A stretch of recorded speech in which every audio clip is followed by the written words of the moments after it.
아멘입니다. 오늘 말씀의 제목은 주를 만날 기회입니다. 오늘이 주님을 만날 아주 좋은 기회의 날인 줄로 믿습니다. 아멘. 사실은 우리 앞에 놓여져 있는 모든 기회 가운데 이것은 뭐냐면 날마다 매분 매초마다 우리에게 그 기회가 놓여져 있어요. 우리는 날마다 선택하잖아요. 사실 그 선택을 볼 때에 어떤 현상만 볼 것이 아니라 내 마음에 있는 동기까지 살펴본다면 우리는 이분법적으로 이렇게 나눠볼 수 있어요. 뭐냐? 이것이 하나님이 기뻐하는 일인가? 기뻐하지 않는 일인가? 아멘? 우리가 그것을 하나의 렌즈로 탁 끼고 세상을 촥 바라봐야 될 줄로 믿습니다. 오늘 시편 32편에 보면은 누구의 고백이냐? 이건 다윗의 고백입니다. 그래서 우리가 이 주님을 만나는 기회를 대해서 살필 때 먼저 볼 것은 복에 대한 걸 한번 잠깐 살펴볼 것은 복에 대한 거. 시편 32편 첫 구절을 한번 볼게요. 1절에서 2절에 보면 허물의 사함을 받고 자신의 죄가 가려진 자는 뭐가 있다? 복이 있도다. 그렇죠? 그리고 2절에 마음에 감사함이 없고 여호와께 정죄를 당하지 않은 자는 뭐가 있다? 복이 있도다 라고 말합니다. 또 우리가 11절로 넘어가게 되면 너희 유인들아 여호와를 기뻐하며 즐거워할지어다. 마음이 정직한 너희들아 다 즐거이 외칠지어다 라고 합니다. 뭐냐? 1절에서는 복 있는 사람에 대해서 말하고 또한 11절에 가면 의인에 대해서 얘기합니다. 근데 하나 볼 게 뭐가 있냐면 10절이에요. 10절에는 데비드는 한 존재가 나옵니다. 뭐냐? 악인입니다. 악인. 악인에게는 뭐가 있대요? 많은 슬픔이 있대요. 대조되죠. 의인에게는 기쁨이 있고 즐거움이 있는데 악인에게는 많은 슬픔이 있다고 합니다. 그냥 단순하게만 생각하면 이렇게 연결할 수 있겠죠. 복 있는 사람은 1절, 2절에서 말했던 복 있는 사람은 악인이 아닌 사람이겠죠. 곧 어떤 사람? 의인인 사람이겠죠. 아멘? 그렇다면 성경이 말하는 의인은 무엇인가? 성경이 말하는 복이 무엇인가? 성경이 말하는 악인은 무엇인가? 그리고 그것을 가르는 기준이 무엇이 될까? 네. 시편 1편을 한번 살펴보니까 의인은 악인의 길을 따르지 않는 사람이다 라고 말합니다. 그리고 죄인의 길에 서지 않고요 오만한 자와 함께하지 않는 사람이라고 말해요. 요거를 저는 이렇게 표현하고 싶어요. 뭐냐? 선제적으로 죄를 멀리하는 사람, 그 사람이 받는 복이다 라고 말하고 싶어요. 뭐라고요? 죄 이전에, 사건 이전에 선제적인 복이라는 거예요. 악인의 꾀를 따르지 않을 수 있는 거. 내가 선택하는 거잖아요. 누구를 따를 것인가? 죄인의 길에 서지 않는 거. 누가 선택하는 거예요? 내가 선택하는 거잖아요. 그렇지 않습니까? 그래서 우리에게 필요한 것은 뭐냐? 선제적으로 죄를 멀리할 수 있다는 것은 복인 줄로 믿습니다. 아멘. 그렇다면 이 시간에도 마찬가지인 것 같아요. 우리가 예배 시간이라고 했을 때 어떻게 하면 우리가 뭐 굳이 말하는 죄, 예배 시간에 질 수 있는 죄가 뭐가 있겠어요? 카톡으로 지금 누구한테 내가 너 죽여버리겠어 막 하거나 아니면은 이렇게 갑자기 뭐 인터넷에 들어가서 누군가한테 막 악플을 남긴다거나 이렇게 하는 거 아니잖아요. 내 마음속에서 일어나는 어떤 나만 아는 그 음란, 하나님께 맡겨드리지 못하는 어떤 무엇들, 근심, 걱정이 남아있는 채로 이 예배 자리에 드리고 있다면 어떻게 보면 우리는 이 선제적 복을 놓치고 있는 것일 수도 있다는 거죠. 그러니까 곧 이건 뭐냐면은 죄를 멀리 하려고 하는 삶이라는 거예요. 아, 나는 그런 가능성을 갖고 있는 사람이구나. 이해가 되십니까? 나는 얼마든지 그런 잘못을 하고 죄를 지을 수 있는 가능성을 갖고 있는 사람이에요. 한번 저를 봐주시겠어요? 저도 그런 가능성을 갖고 있고요. 이 앞에 서 있지만 얼마든지 그런 가능성을 갖고 있을 수 있어요. 뭐요? 지금 보이고 있는 사람들을 볼 때 저 사람은 지금 저렇게 하고 있구나. 이 사람은 지금 이렇게 하고 있구나. 저 사람은 지금 이런 생각하고 있지 않을까라는 생각을 하면서 정죄한다거나 판단하거나 하면은 하나님이 전혀 기뻐하지 않으시겠죠.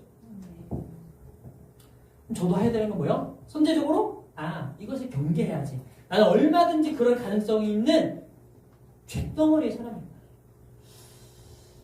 그래서 시편 1편에서는 죄를 짓지 않는 사람이 누리는 그 의인의 복에 대해서 이야기합니다. 동시에 오늘 읽은 32편은 뭐냐면 조금 제가 의미적으로 만들었어요. 후발적인 복이라는 거예요.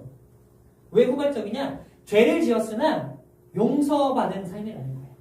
함께 우리 메뉴에 있는 이거 한번 보시겠어요? 읽어보실게요. 시작. 죄를 지었으나 네, 그렇다는 거예요. 복의 다른 차원도 있다는 거죠. 여기서 우리가 꼭 붙잡아야 될 것이 있습니다. 의라는 것은요, 우리가 획득하는 것이 아닙니다. 한번 여쭤볼게요.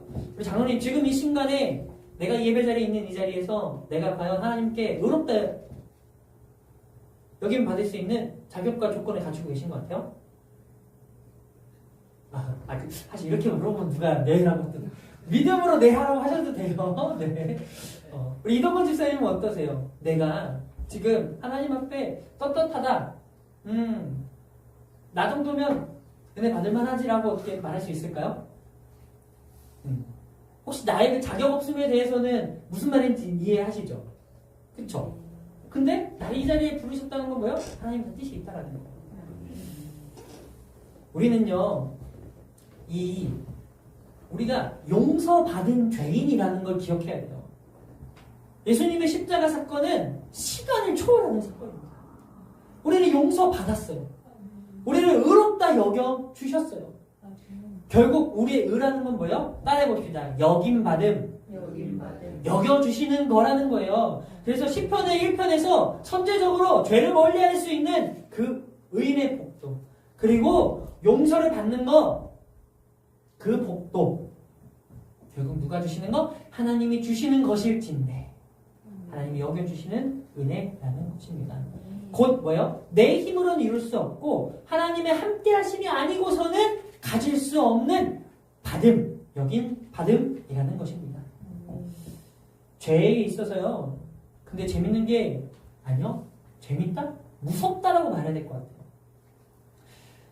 정말 무서운 게 뭔지 아세요? 죄를 지면 죄의 사실 그 최종 결론은 뭐예요? 죽음입니다. 사망입니다. 근데 그 사망으로 가기까지 그냥 어느 날 끽 하고 가는 게 아니라 그 과정 속에서도 우리의 영혼이나 우리의 삶의 어떤 그 죄에 대한 결과의 값을 우리가 보험받게 되어 있습니다. 죄를 졌어요? 곧 말하면 심판받는 거죠. 그럼 우리가 이 땅에서 받는 심판, 벼락이 내리고 천둥이 치고 사고를 당하고 병을 입고, 이것도 그럴 수도 있지만 정말 가장 무서운 하나님의 형벌, 심판은 오늘 말씀에 나와 있는 부분입니다. 3절 4절을 보니까 내가 입을 열지 아니할 때에 종일 신음함으로 내 뼈가 쇠하였다. 성도님들, 뼈가 쇠하는 느낌, 삭신이 쑤시는 것 같아. 그 이상이겠죠. 주의 손이 주야로 나를 누르시오니 내 진액이 빠져서, 어떤 느낌인지 아실 것 같아요? 진액이 빠진다는 거? 진짜? 진이 빠진다는 거? 여름 가뭄에 마름같이 되었대요. 쩍쩍 갈라내는 거예요. 다윗은요, 이걸 뭐라고 정리할 수 있냐면, 입을 열지 않았을 때, 죄를 짓고도 내 입을 열지 않았을 때 받게 되는 고통이라는 거예요.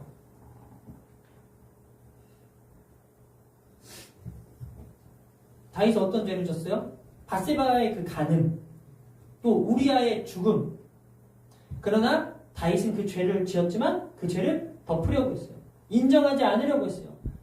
그래서 마음 가운데 나는 왕이니까 내 권력으로 덮어버릴 수 있다고 생각했을 거죠. 시간이 지나면 잊혀질 거라고 생각했어요. 아무도 모르는 것은 아니에요. 왜요? 자신의 명령을 따라 수행한 사람들이 있으니까 누군가는 알 거라 생각했어요. 근데 누구도 나에 대해서 이야기하지 않을 거라는 마음이 있었겠죠. 그래, 이대로 시간이 지나면 되겠지. 사람들은 나를 위대하다고 하고 나는 그냥 산다고 해도 아무런 문제가 없으니까. 근데요, 그거 아세요? 다윗이 지금 고백하는 거예요.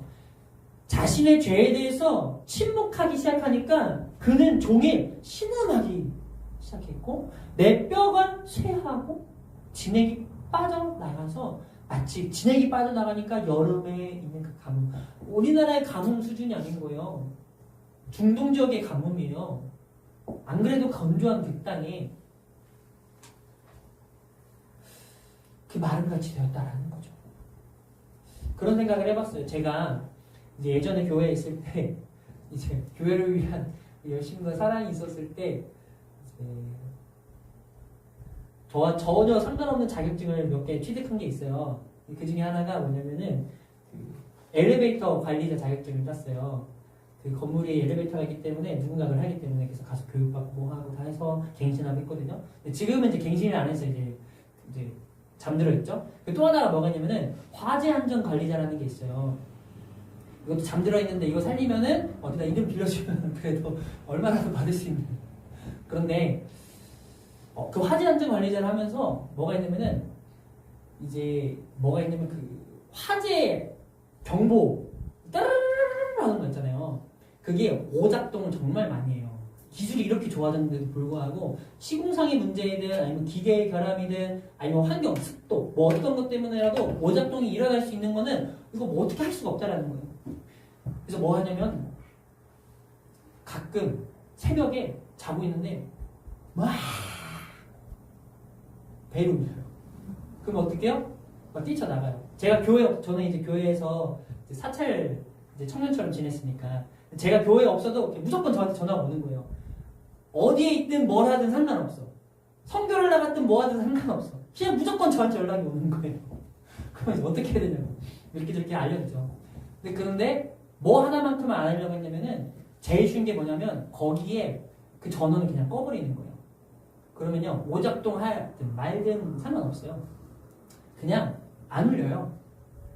근데 만약에 정말 새벽 3시에 그렇게 빼놨는데 집안에 매캐한 연기가 가득 찼는데 경보기가 안 울린다는 생각해 보세요. 어떻게 돼요? 그거 빼는 이유가 뭐예요? 방해되니까, 귀찮으니까. 이거 안 울려도 당장 상관없으니까. 야, 큰일 나는 거죠. 실제로 그런 일이 일어난다면. 그리고 우리가 이것을 조금 더 흥미롭게 바라본다면 우리 자신에게도 이게 적용된다는 거예요. 우리 마음속에서 어떤 죄책감, 수치심, 내가 이러면 안 되는데 라는 생각이 들었을 때 우리 마음에서 뭐가 울리는 거예요? 경보기가 울리는 거예요. 근데 어떻게 하는 거예요? 치워버리는 거예요. 무시하는 거예요. 핑계대는 거예요. 합리화하는 거예요. 그러면서 나를 이제 맞추시키는 거죠. 무뎌지게 만드는 거죠. 경고음을 꺼버리는 거죠. 그 마음에 찔리는 무시하고 우리가 선택하는 건 뭐예요? 그냥 살던 대로 살자. 안 그래도 내 삶이 고달프고 힘들고 하는 죄에 대해서도 유혹에 대해서도 마찬가지인 것 같아요. 음란, 쾌락, 뭔가 내 채워지지 않는 만족감을 채우기 위해서 거기서 채우고 있는 것들 멈춰야 되는데 못 멈춰요. 가장 무서운 형벌이 뭐라고요? 어떻게 보면 직접적으로 나한테 오는 피해가 아니라 그냥 무감각해지는 거라는 거예요. 그런데 여기에는 큰 역설이 하나 존재합니다. 하나님께서 우리에게 주시는 가장 큰 죄에 대한 형벌 중에 하나가 뭐다? 함께 따라해볼게요. 가장 큰 형벌은 무감각이다. 죄에 대해서. 근데 이 역설 그건 뭐냐면 바로 다윗이 느끼는 그 신음과 고통에 힌트가 있습니다. 바로 이것이 축복이라는 거예요. 나에게 죄책감이 오고 수치심이 오고 이러면 안 되는데 하면서 마음에 찔림이 오는 것 이것이 뭐라고요? 내 마음이 막 말라가는 것 같은 거 이러면 안 되는데 내가 왜 이러지? 막 갈등하는 거 그게 그 자체가 어떤 형벌일 수도 있고 나중에는 그것을 계속 하다 보면 무뎌지는데 근데 계속 사인이 있다라는 것은 뭐다가 축복이다라는 거예요. 하나님은요 그러셔요. 때로는 우리를 누르십니다.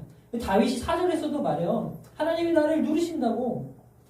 그래서 주의 손이 주야로 나를 누르느니 내 진액이 빠져나간다고 말하는 거죠. 찔림과 고통은 근데 뭐다 동시에 나를 심판하시려고 징계하시려고 주는 찔림이 아니라 사실은 나에게 너 아직 살아있어. 너 아직 기회가 있어.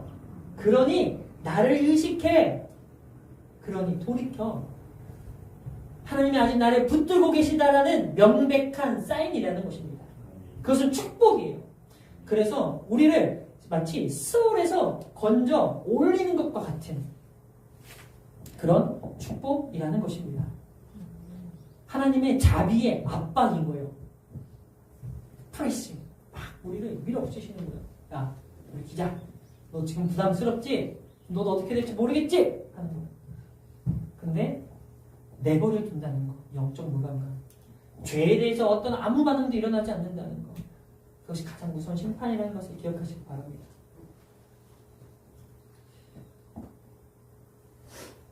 어때요? 만약에 정말 내가 죄에 대해서 무감각해진다면 아까 이야기한 것처럼 그 화재 경보기를 빼놓고 그냥 사는 거죠. 그대로 두면 어떻게 돼요? 띡 가는 거예요. 우리가 늘 깨어있을 수 있기를 축복드립니다. 그래서 그 마음의 찔림을 감사하십시오.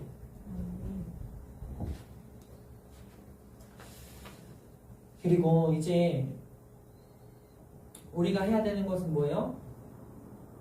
이제 하나님이 우리를 향해서 하나님의 마음을 닫지 않으셨다라는 거예요. 하나님이 우리를 향해서 마음을 열고 계신다라는 것입니다. 그 문이 열렸을 때 어떤 일이 일어나냐?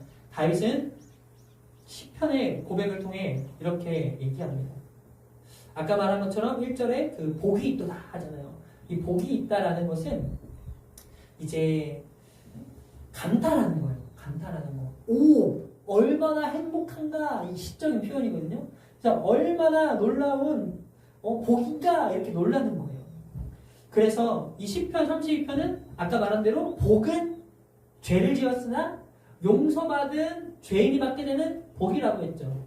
성도님들, 이것이 바로 복음의 핵심을 찌르는 선언인 줄로 믿습니다.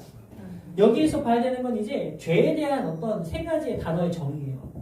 죄를 표현하는 단어 세 가지가 나옵니다. 허물이 나오고요, 죄가 나오고요, 죄의 악이라고 말하는 게 나옵니다. 허물은요, 뜻은 이거예요.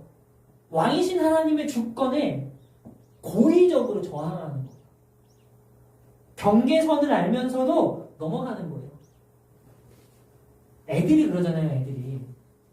그쵸? 근데 우리 장로님, 이게 또 남녀를 가르는 건 아닌데, 남자들이 조금 더 그런 것 같아요. 남자들은 조금 더 나이를 먹어도 아이 같은 게 있잖아요, 그죠? 그래서. 없으신가 본데. 저한테 물어보겠습니다. 이동근 지사님 도와주세요. 죄송합니다. 당황하게 만들어서. 이동근 지사님 어때요? 남자는 나이를 먹어도 좀 아이 같은 게 좀 그렇지, 남아있지 않아요? 어떤 면인지? 구체적으로 말해볼까요? 그냥 죄에 대해서 얘기할게요. 죄에 대해서. 대표적인 게 남자에게 뭐예요? 음란이에요. 음란. 장로님 죄송합니다. 한번 다시 여쭤보겠습니다. 장로님 음란에 대해서 자유하세요? 막 지금 어디 가서 나쁜 짓 하는 거 아니죠. 마음에서 일어나는 종교 대답하지 않으셔도 좋습니다. 이동근 집사님 음란에 대해서 자유하세요? 부끄럽지만 감사해요. 제가 결혼한 이유 중에 결혼을 하고 싶었던 가장 큰 이유 중에 하나가 뭔지 아세요? 이런 제가 너무 싫었어요. 음란을 진짜 어떻게 할 줄 모르는 저 자신이 너무 초라하고 불쌍하고 애처롭고. 근데 성경에 써있는 게 사실 그러라고 써있는 구절은 아닌데 그러면은 독신의 은사가 아니면 결혼해라라는 성경이 써있긴 하거든요. 다시 돌아오자면 제가 말하고자 하고 성경이 우리에게 알려고자 하는 것은 뭐냐면 죄인 줄 알면서도 여전히 그것을 완전히 끌어내지 못한 채로 뭐예요? 그 죄와 나와 연결되어 있는 어떠한 그 고리나 통로를 원천 차단하지 않은 채로 한다는 거예요. 그래서 성경에서는 그렇게 얘기해요. 죄 있는 곳에는 가지 말라고 해요. 그래서 가지 말라고. 그래서 죄인과 함께 하지 말라고 하는 거예요. 선제적으로 그렇게 하자라는 거예요. 근데 우리의 허물이라는 건 뭐라고요? 반역이라고요. 하나님이 원하시는 게 뭔지를 알면서도 이게 죄인지를 알면서도 뭐한다? 고의로 저항한다라는 거예요. 경계선을 알면서도 여기까지인데 내가 여기서 이걸 넘어가면 안 되는데 하면서도 넘어간다라는 거예요. 웃긴 건 뭐냐면 그게 내가 한 선택일 수도 있지만 그게 사탄의 방법이라는 거예요. 우리가 여지를 주는 순간 호로록 넘어가 버립니다. 죄라는 건 그렇게 중독적이고 강력하다라는 거예요. 또 하타라고 말하는 이것은 뭐냐면 관역을 맞추지 못했다는 거예요. 관역을 벗어났다라는 거예요. 하나님의 기준, 하나님의 목적에서 벗어난 삶, 도덕적인 실패라는 거예요. 또 죄악을 말할 때 아버지라는 건 구부러지고 왜곡된 것을 말합니다. 죄로 인해서 우리 마음이 어떻게 돼요? 비뚤어지기 시작합니다. 꼬여요. 내면의 성품이 이제 막 오염되기 시작해요. 그럼 어떻게 돼요? 세상에서 일어나는 것들이 아주 그냥 꼴사나워지기 시작해요. 그 사람이 말하고 행동하는 것들이 아주 그냥 꼴볼견이기 시작해요. 마음이 뒤틀리는 거죠. 근데 결국 그게 누구를 향하게 돼 있어요? 나를 향하게 돼 있어요. 나를 공격한다는 거죠. 어떠십니까? 우리에게, 나 자신에게 이 모습이 있습니까? 있다라는 거죠. 하나님께 고의로 저항하려고 하고, 내 뜻대로 행하려고 하고, 하나님의 기준이 아닌 세상의 기준으로 살려고 하고, 그러면서 내 마음속에서 구부러지고 왜곡된 이 분노를 뭐 하려고요? 정죄하고 합리화하려고 하는 거예요. 남들도 다 그런다면, 나는 아직 그럴 수밖에 없다면 합리화한다는 거죠. 성도님들, 그런데 우리가 기뻐해야 되는 건 하나님이 이 세 가지 차원의 죄에 대해서 얘기하시면서 동시에 또 세 가지 차원의 용서를 말씀하십니다. 그래서 이 모든 죄에 대해서 하나님은 용서를 선언하십니다. 뭐냐?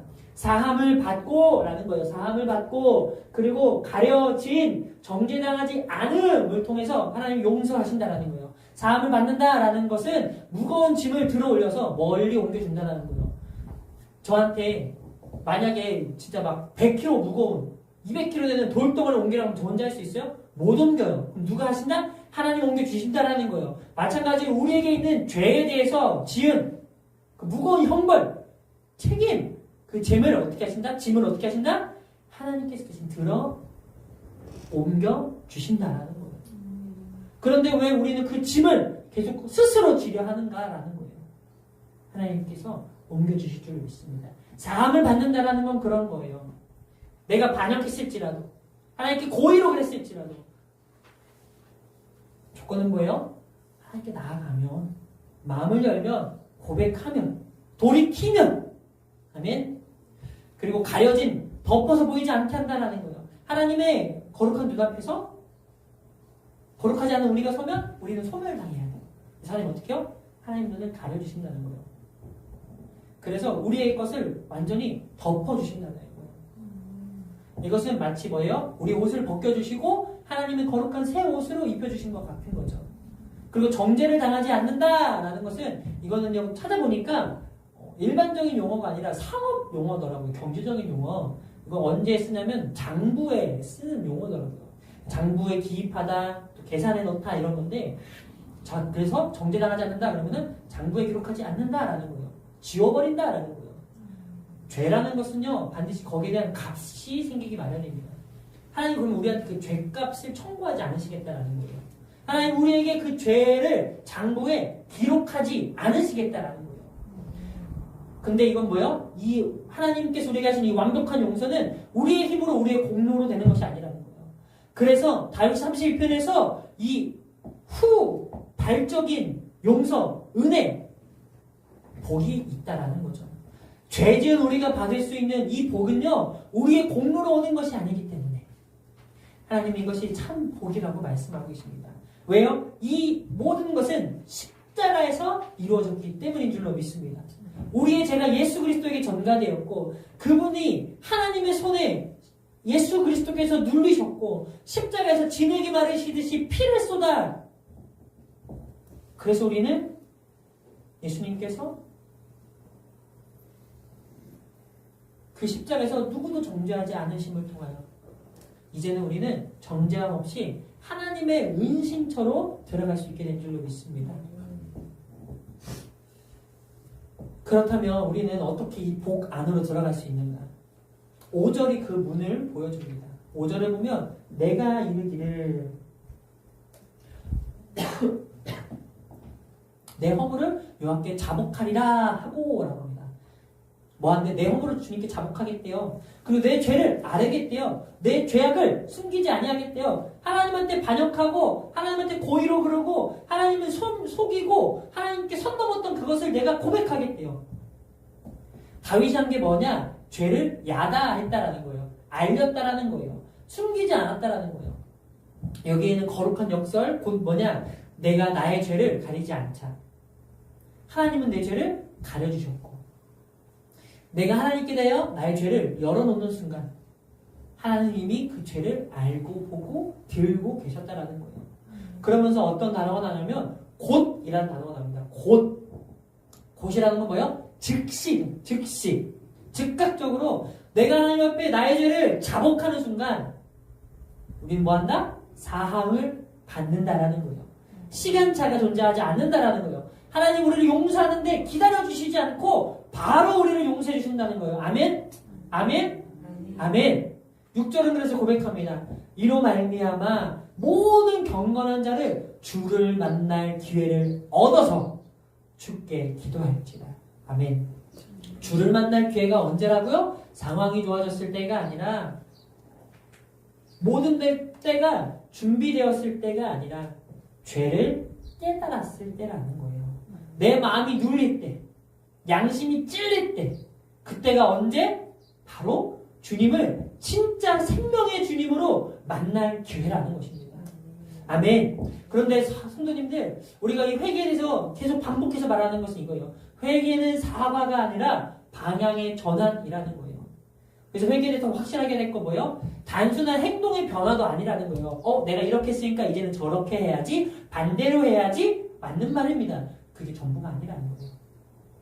중요한 건 마음의 돌이킴이라는 것입니다. 나의 삶의 방향과 중심을 하나님께로 돌이킬 때 사람에게 향하던 방향성을, 세상을 향하던 방향성을 하나님께로 돌이키는 것입니다. 2절을 보십시오. 마음에 간사함이 없다고 합니다. 간사함은 뭐예요? 속이는 거예요. 기만이에요.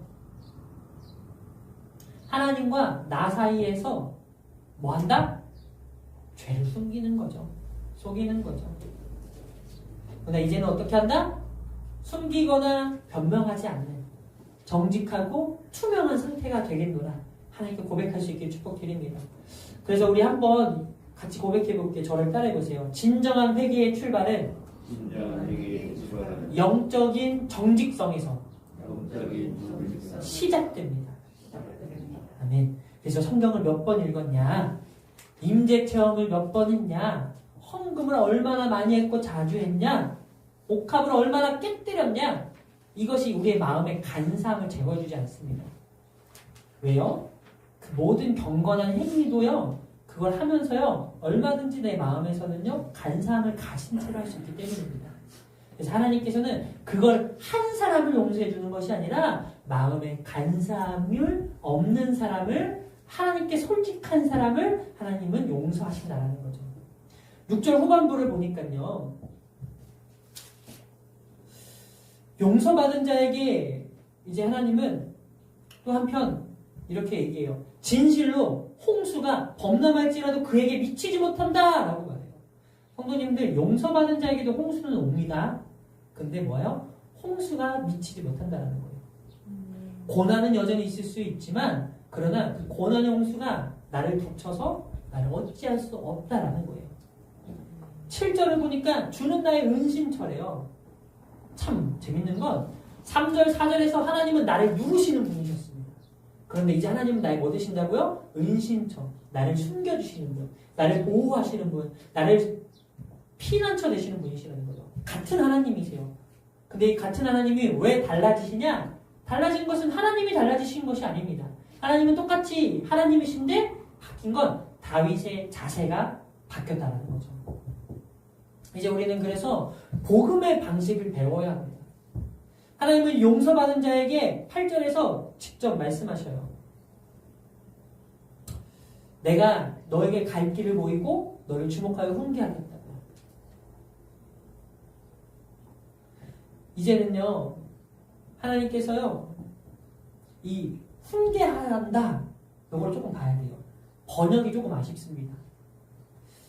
이 훈계라는 말을 내면 약간 꾸짖는다, 혼난다, 그런 느낌이 조금 들어요. 근데 원문의 의도는 뭐냐면 조언하다, 계획하다입니다. 하나님이 딱 회초리 들고 몽둥이 딱 들고 서서 야 엎드려 바지 걷어 너 내 말 안 들으면 혼낼 줄 알아? 요것이 아니라 하나님은요 회개하는 죄인에게 찾아오셔서 주님이 하시는 말씀 뭐냐 나니 두려워하지 말아라 평안할지어다 라고 말씀하신다는 거죠. 한번 마음이 정말 동하신다면 신약성경을 복음서를 펼쳐서 예수님이요 죄인을 만나셨을 때 또 죄인을 찾아가셨을 때 또 죄인이 찾아왔을 때 뭐라고 말씀하시나 찾아보세요. 솔직하지 못한 바리새인들에게 하시는 말씀은 따로 있지만 솔직하고자 하는 그런 자들을 하나님께 드릴 수 있는 것이 없는 그런 자들에게 동일하게 말씀하십니다. 두려워하지 말아라. 평안하라. 그래서 이 말씀 연결되는 것이 있습니다. 우리는 지금 회개에 대한 부분을 나누고 있어요. 용서에 대한 부분을 나누고 있어요. 이건 어떻게 연결되느냐? 예수님이 이 땅에 오셔서 처음 하신 말씀 회개하라. 천국이 가까웠다. 그리고 그 말씀은 여전히 동일합니다. 여러분 회개하셔야만 합니다. 천국이 가까웠기 때문입니다. 그리고 이 말씀이 연결되는 건 아 그렇구나 아, 두려워 나 이제 벌 받는구나가 아니라 뭐랑 연결되냐? 나니 두려워하지 마라. 나를 찾아오신 주님이 그렇게 말씀하시는 거예요. 나야 두려워하지 마. 하나님은 죄인을 짓밟으러 오시는 것이 아니라 품으러 오신다는 것을 기억하시기 바랍니다. 사람은요 죄 앞에 갖게 되는 어떤 보편적인 감정들이 있어요. 죄책감, 수치심. 또 그것도 아세요? 대표적으로 제가 가졌던 감정인데 괜찮은 척 해야만 적성이 풀리는 그 성질머리예요. 괜찮지 않은데 사실은 나 괜찮지 않은데 괜찮은 척하고 살아가는 그것이요. 사실은요 우리 안에요 어떤 고질적인 완벽주의적인 성향 때문이라는 거 아세요? 그래서 제가 요즘에 저 자신과 성도님들을 위해서 기도하는 제목이 하나 있어요. 사실 아까 그 기도 제목 때문에 하나님께서 찬양하고 기도할 때 눈물을 주시기도 하셨습니다. 하나님, 우리 성도님들이 주님 안에서 그들 스스로가 괜찮지 않아도 괜찮다는 것을 알게 해주세요 하고 기도하고 있습니다. 나를 포장하고 내 마음을 감추면서 괜찮은 척하는 거. 사실은 진짜 하나도 안 괜찮은데 괜찮지 않은데 그는 우리에게 하나님은 말씀하십니다. 사랑하는 나의 아들과 나의 딸아 괜찮아. 너 괜찮니? 너 괜찮아? 하나님 우리한테 괜찮냐라고 물으면 우리 어떻게 대답해요? 아 주님 괜찮죠라고 대답하겠죠. 근데 하나님 그런 의도가 아니라고요. 하나님을 두려워하는 마음을 내려놓으시라고. 나니 평안하라. 아니요 하나님 우리 이렇게 대답해야 돼요. 하나님 저 괜찮지 않아요. 그럴 때 하나님 말씀하십니다. 맞아 괜찮지 않아도 돼. 야 내가 있잖아. 생각해 보십시오. 내가 자녀를 위로해주고 싶은데 자녀가 계속 괜찮대요. 아이 엄마 괜찮아. 아빠 괜찮아. 아이 신경 쓰지 마. 아이 나 잘하고 있어. 그러면은 부모의 마음이 아주 편하겠죠? 아니죠. 속이 문드러지죠. 보이는데 괜찮지 않은 게 보이는데 얘는 왜 자꾸 괜찮다고 할까요? 언제 안아줄 수 있어요? 맞아 엄마 아빠 나 괜찮지 않아요. 나 힘들었어요. 나 아파요. 도와주세요 할 때 어떻게 해요? 아이고 얼마나 힘들었어. 이리 와 내가 안아줄게. 성도님들 혹시 이 은혜 가운데 있으실까요? 저는 정말 눈물로 이 기도를 드리고 있습니다. 하나님 우리 성도님들이 이 은혜 가운데 있게 해주세요.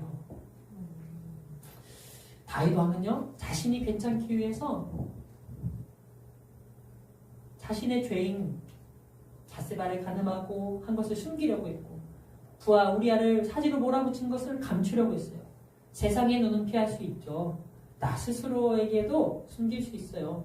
그런데 누구는 하나님의 눈은 피할 수 없다는 것입니다. 여러분 마음 졸이지 마십시오. 다윗은 그 마음 졸임을 내 죄가 내게 있는데 고백하지 않았던 것을 뭐라고 했는지 기억하십시오. 마음이 녹아내린대요. 뼈가 쇠잔해진대요. 진액이 빠져나간대요. 여러분 그러지 마시고 하나님 앞에 정직하게 고백했을 때 다윗이 막 너무도 기쁘고 즐거웠다고 합니다. 이제는 내가 내 손으로 나의 잘못과 죄와 치부를 가리려고 하는 시도를 포기하시고 하나님께 활짝 열어주시길 바랍니다. 아멘? 그러면서 9절입니다. 너희는 무지한 말이나 노새같이 되지 말래요. 우리가 이 부분은 다음 주에 나누도록 하겠습니다.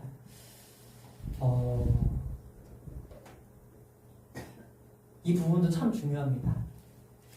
왜냐면은 성경에서 말하는 의인이 무엇이고 악인이 무엇인가에 대해서 우리가 구분할 필요가 있고 그것이 어떤 한 단어로만 정의되는 것이 아니기 때문입니다. 우리가 그래서 9절부터는 11절까지 그래서 오늘 마무리하지 못한 이 부분들을 다음 주에 나눌 것입니다. 그래서 지금까지 나눈 것을 잠깐 정리해 본다면 하나님께서는요 우리에게 주고 싶은 그 은혜 괜찮지 않아도 괜찮다라는 거 죄 앞에 찔림이 축복이라는 거 그래서 내 마음에 그 무감각함으로 괜찮다고 포장하지 말고 나를 안아주시려고 나의 은신처 피난처 되시려고 기다려주신 하나님께 피해 버리시기를 바랍니다. 내가 도망칠 데가 어디 있어요? 내가 숨을 데가 어디 있어요? 우리 주님 품밖에 없는 줄로 믿습니다. 기도하겠습니다.